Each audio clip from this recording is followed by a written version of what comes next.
D V Gundappa, D V G ಎಂದು ಪ್ರಸಿದ್ಧರಾದ ಅದ್ವಿತೀಯ ವಿದ್ವಾಂಸರು D V Gundappa, D V G 1887 ರಲ್ಲಿ ಕೋಲಾರ ಜಿಲ್ಲೆಯ ಮುಳಬಾಗಿಲಿನಲ್ಲಿ ಒಂದು ಸಾಮಾನ್ಯ ಕುಟುಂಬದಲ್ಲಿ ಜನಿಸಿದರು. ಓದಿದ್ದೆಲ್ಲ ಪ್ರೌಢಶಾಲೆಯವರೆಗಷ್ಟೇ. 18ನೇ ವಯಸ್ಸಿಗೆ ಉದ್ಯೋಗ ವರಸಿ ಬೆಂಗಳೂರಿಗೆ ಬಂದರು.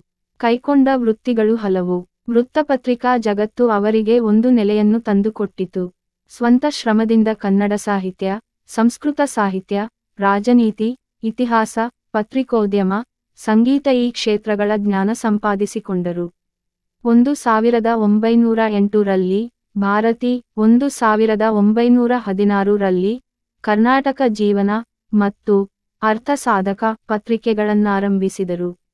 1913 ರಲ್ಲೇ ಕರ್ನಾಟಕ ರಿವ್ಯೂ ಎಂಬ ಇಂಗ್ಲಿಷ್ ಪತ್ರಿಕೆ ಆರಂಭಿಸಿ ತಮ್ಮ ಅಭಿಪ್ರಾಯಗಳನ್ನು ನಿರ್ಭೀತಿಯಿಂದ ಪ್ರಕಟಿಸುತ್ತಾ ಬಂದರು. ತಮ್ಮ ನಿಲುವಿನಿಂದ ಪತ್ರಿಕಾವೃತ್ತಿ ಒಂದು ಘನತೆಯ ಪವಿತ್ರ ವೃತ್ತಿ ಎಂಬುದನ್ನು ತೋರಿಸಿಕೊಟ್ಟರು. ಮುಂದೆ ಸಾರ್ವಜನಿಕ ಎಂಬ ತ್ರೈಮಾಸಿಕ ಪತ್ರಿಕೆಗೂ ಸಂಪಾದಕರಾಗಿದ್ದರು. ಪ್ರತಿಯೊಬ್ಬನೂ ಸಮಾಜಕ್ಕೆ ಮತ್ತು ದೇಶಕ್ಕೆ ತನ್ನ ಋಣ ತೀರಿಸಬೇಕು ಎಂದು ಡಿವಿಜಿ ಹೇಳುತ್ತಿದ್ದರು. ಅವರು ಸ್ವತಃ ಹಲವು ಸಂಘ ಸಂಸ್ಥೆಗಳ ಸಂಪರ್ಕವಿಟ್ಟುಕೊಂಡು ಸಮಾಜ ಸೇವೆ ಮಾಡಿದರು. ಮೈಸೂರು ನ್ಯಾಯವಿಧಾಯಕ ಸಮಿತಿ, ವಿಶ್ವವಿದ್ಯಾನಿಲಯ ಸಮಿತಿ, ರಾಜ್ಯಾಂಗ ಸುಧಾರಣಾ ಸಮಿತಿ 1939, ಬೆಂಗಳೂರು ಪೌರಸಭೆ, ಶಿಕ್ಷಣೋದ್ಯೋಗಿಗಳ ಸಂಘ, ರಾಜ್ಯಾಂಗ ರಚನಾ ಸಮಿತಿ, ಪತ್ರಕರ್ತರ ಸಂಘ, ಕನ್ನಡ ಸಾಹಿತ್ಯ ಪರಿಷತ್ತು ಹೀಗೆ ಅವರು ದುಡಿದ ಪರಿವಿಶೇಷ. ಬೆಂಗಳೂರಿನಲ್ಲಿ ಗೋಖಲೆ ಸಾರ್ವಜನಿಕ ವಿಚಾರ ಸಂಸ್ಥೆ ಎಂಬ ಸಂಸ್ಥೆಯನ್ನು ಕಟ್ಟಿ ಬೆಳೆಸಿ ಕನ್ನಡನಾಡಿಗೆ ಅರ್ಪಿಸಿದರು. 1933 ರ ಮಡಿಕೇರಿ ಕನ್ನಡ ಸಾಹಿತ್ಯ ಸಮ್ಮೇಳನದ ಅಧ್ಯಕ್ಷರಾಗಿದ್ದರು.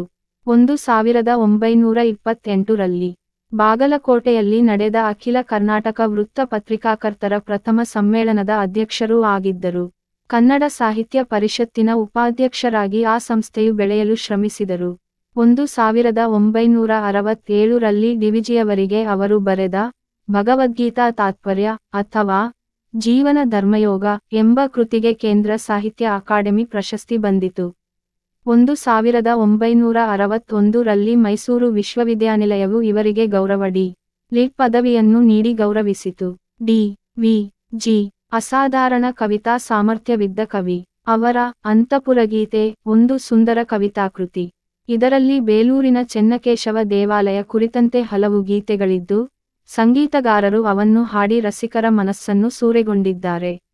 ಇಲ್ಲಿನ ಒಂದೊಂದು ಗೀತೆಯೂ ಒಬ್ಬೊಬ್ಬ ಶಿಲಾಬಾಲಿಕೆಯನ್ನು ಕವಿಯ ಮಾತುಗಳಲ್ಲಿ ಮತ್ತೆ ಕಡೆದು ನಿಲ್ಲಿಸುತ್ತವೆ. 1922 ರಲ್ಲಿ ಡಿ. ವಿ. ಜಿ. ವಸಂತ ಕುಸುಮಾಂಜಲಿ ಎಂಬ ಕವನ ಸಂಕಲನ ಪ್ರಕಟಿಸಿದರು.